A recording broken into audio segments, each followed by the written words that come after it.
Você não sabe mais o que fazer diante de tantos problemas da vida, não é? Agora, o que fazer para sair dessa situação? O mais garantido é aprender com os erros e acertos de homens e mulheres que viveram muito antes de nós. A Bíblia registra os eventos do passado justamente para nos ensinar sobre o presente. Então, por apenas R$ 59,90 por mês, você pode acessar a Bíblia Comentada com Rodrigo Silva, onde eu estudo a Bíblia semanalmente com quase 7.000 alunos. E, de quebra, você ajuda na construção do Museu de Arqueologia Bíblica do UNASP. Então, quer saber mais? Acesse o link. Eu aguardo você.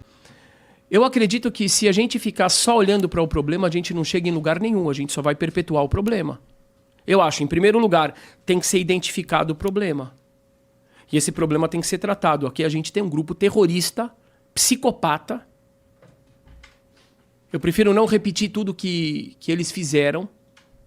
Mas o que eles fizeram foram coisas que eu acho que deixam os nazistas com vergonha. Até o Estado Islâmico, aquele grupo que degolava, com vergonha. Esse grupo tem que ser, sim, eliminado. Israel tem o direito, e como falou o primeiro-ministro britânico, ele falou que tem o dever de exterminar esse grupo, tem o dever moral de exterminar esse grupo. Esse grupo, além de ele fazer Israel ser refém dessa situação, ele faz a sua população ser refém. Isso todas as pessoas no Brasil que se dizem humanistas, que dizem se preocupar com essas pessoas, com os palestinos por questões humanas, eles deveriam antes se perguntar se não é uma desumanização dessas pessoas serem doutrinados ao ódio e ao culto da morte. A gente está falando de mães que quando recebem a notícia que o seu filho cometeu um atentado suicida e foi morto, elas saem fazendo festa e distribuem biscoitos para as visitas. É uma doutrina que ela não olha a vida como nós olhamos. Nós olhamos a vida como algo a ser santificado. A gente quer viver. Por quê? Porque na vida a gente vai fazer o bem, na vida a gente vai aprender, na vida a gente vai evoluir, a gente vai dialogar. Eu quero entender o seu sorriso. A gente vai experimentar.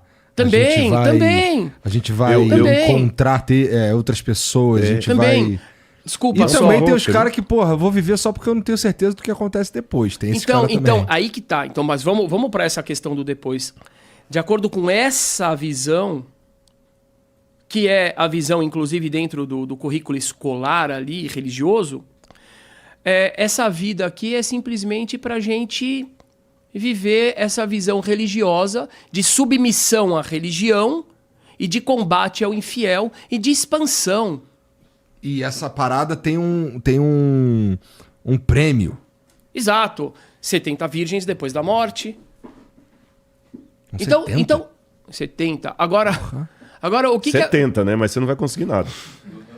Agora, ele meteu essa, família. Agora, essa é a grande questão. Eu falo para essas pessoas aqui no Brasil que dizem, por exemplo, defende os direitos da mulher. Por que você não foi defender o direito das mulheres iranianas? Olha, elas nem são judias, é mais fácil você defender elas. Que estão obrigadas a usar uma roupa que elas não querem, um véu que elas não querem. Espancadas, aquelas mulheres que foram mortas. Agora, há pouco tempo atrás, teve uma moça que estava dormindo com o cabelo descoberto. Ela foi morta. A que ganhou o prêmio Nobel está presa? Está presa. Ganhou o prêmio Nobel da Paz, está presa. Por que não defendem aquelas mulheres? Por que essas pessoas no Brasil que se dizem defensores dos LGBT, por que não defendem os LGBT da faixa de Gaza, do Irã? Por que não defendem os laicos, Estado laico? Como é que eles podem ser tão contra o fascismo e ali eles defendem a região, o governo mais fascista do planeta? Por que, Ventura? Fala pra mim na sua opinião. Eu vou dizer a minha opinião. Eu gostei muito da sua pergunta. Eu gostei muito mesmo. Eu vou explicar por quê. É porque eu tenho as minhas suposições, mas eu quero ouvir a sua. Eu vou dizer. Eu acredito que a grande maioria das pessoas não é o que elas dizem ser e não é nem por falsidade. É porque a gente vive uma contradição tremenda entre a realidade e a cultura. Então, por exemplo, muita gente se diz piedoso. Ah, eu tenho piedade, eu tenho isso, eu tenho aquilo. Só que quando a notícia é lá na China, aconteceu isso na cidade, descarrilhou a montanha-russa de uma cidade do interior da China. E por que a gente não sente? Você sente muito quando você ouve isso? Cara, sinceramente não. Não. Você sente muito? Não. Essa é a realidade. Ai, você é mau. Não. Isso com certeza, ou eu acredito, que se explica do ponto de vista psicológico, isso é uma proteção. Se a gente se chocar com tudo que a gente ouve, tudo que a gente vê, a gente não vive. Olha, tem uma formiga, nesse momento sofrendo muito, ela está esmagada debaixo de uma pedra. Ela está lá no Capão Redondo. Vamos lá salvar essa formiga? Eu gostaria, mas eu não vou no Capão Redondo salvar ela, uma formiga. Então o que acontece assim, a gente tem uma cultura que ela faz a gente achar que a gente é mais do que a gente é. Pronto, esse é um ponto. Aí o que acontece? Então, de repente você tem um monte de pessoas que defendem um monte de causas, que elas não acreditam realmente nessas causas, que elas não amam aquele ser humano realmente, mas elas defendem aquela causa, em primeiro, porque é bonito, porque a cultura diz que é bonito você se apiedar do próximo. E em segundo, aí vem o mais convencional, que é porque eu vou me promover. Eu sou bom, eu te ajudo, eu sou o seu protetor. Gente, isso é uma forma imunda de imperialismo. Isso é imperialismo. Mas tu sabe que, na minha opinião, eu concordo contigo nos 2 pontos. Eu acho que eu adicionaria ao segundo ponto... a essa parada de ser o paladino do bem, não sei o quê, uma parada que ela surgiu há alguns anos aí, que é uma parada muito política mesmo, que é, o Bolsonaro foi a Israel, viu umas paradas lá, não sei o quê, se aproximaram e tal, o Lula já tem uma ligação mais forte com outro tipo de cultura, não sei o quê, ou alguma coisa parecida, ou nem precisa. Na verdade, basta discordar do outro. Então, por exemplo, quando o Lula e o seu governo não classifica o Hamas como terrorista, na minha opinião, ele fortalece esse discurso que assim, não é exatamente terrorista, né? Temos que pesar aqui, vem quem tá certo, quem tá errado. E na minha opinião, eu falei isso no começo, eu vou falar de novo, assim, todas as questões territoriais, todas as questões, vamos lá, apartheid, qualquer coisa que poderia ser discutido é automaticamente invalidado quando acontece um ataque terrorista. Uhum. Então, se tem um ataque terrorista, ele é o que é um ataque terrorista. E não tem... Não tem mais. Conjunções adversativas, né? Que a verdade só vem depois dela, né? Não, mas... Veja bem. O cara foi lá e, sei lá, matou um monte de gente, sequestrou a galera. Mas por que ele fez isso? Porra, irmão, os caras eram civil, não tinha nada a ver com o bagulho, irmão. Eram bebês. Os caras estavam numa festa. Por exemplo. Né? Os caras estavam numa festa, chegou uma galera, levou uma galera embora, matou gente dentro do bunker, né? Que eram civis, irmão. Os caras não estavam armados, não estavam lutando contra nada. E alguns ali não eram nem de lá, né? Os caras tinham brasileiro, inclusive. Uma grande parte não eram israelenses. Parece que a festa era promovida por brasileiros. Era um universo paralelo. Era. Sabe, isso que vocês estão colocando, eu estou pensando aqui, o ser humano ele nasce com uma necessidade de pertencimento. Uhum. Eu quero pertencer a uma família, a um núcleo, é natural. O ser humano não é uma ilha, já dizia Lord Byron, né? Nós não somos uma ilha. Até aí tudo bem. Só que o problema é que, às vezes, para vencer essa necessidade de pertencimento, o sujeito se vende, permitindo que o grupo pense por ele. Pra mim é o principal defeito da nossa... da maneira como a gente vive. Os outros pensam por mim. Então, assim, é o que ele falou. Se a galera disser amanhã que esse bonequinho aqui é ridículo, eu até não acho bonitinho, mas eu vou começar a falar que ele é ridículo. É as janelas quebradas, né? A filosofia das janelas quebradas. Eu tenho que falar que é ridículo. E junta um elemento aí, 2 elementos perigosíssimos nisso aí. Na verdade, eu só estou avolumando o que vocês já disseram. Primeiro problema, propaganda. Quando o Joseph Goebbels, lá da Alemanha, criou toda aquela propaganda, o camarada era um gênio. E uma das coisas... Você sabia que muitos alemães não foram obrigados a matar judeus no início? Quando os primeiros extermínios fizeram?